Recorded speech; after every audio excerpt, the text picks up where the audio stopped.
Kraksalo 15 August Salno Rwgwi Khowai BSF 70 Battalion Luwajimjakma bai Tiranga rally Khlaijakha Salno Yago Tiranga te Juda Laharo Khlaijakha bike rally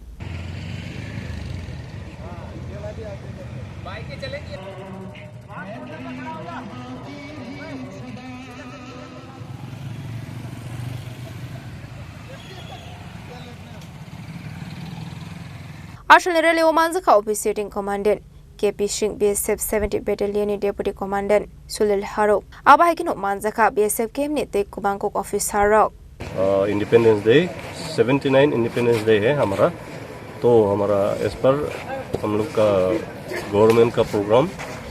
में हर घर हर तिरंगा इसलिए हर हाथ में हर घर में हम लोग तिरंगा आज लेके रैली हुआ है और हमारा रिलेशन फौज बीएसएफ और सिविलियन को और नज़दीक होने के लिए और हमारा दिल में जो हमेशा तिरंगा जो है हमेशा रखना है और हम लोग एक साथ हम लोग सुबह रैली किया है हर घर हर तिरंगा हर हाथ में तिरंगा और इवन घर में भी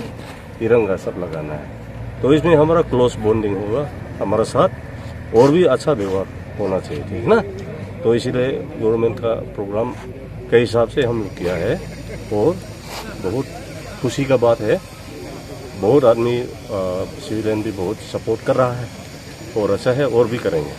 और 15 अगस्त को हम लोग बड़ा में तिरंगा फेर देंगे हमारा सीओ साहब आएंगे और उसके बाद आप लोग भी सब इनवाइट हैं इसमें Khowai Nishime Biplom ni Kokthum Chini Khorang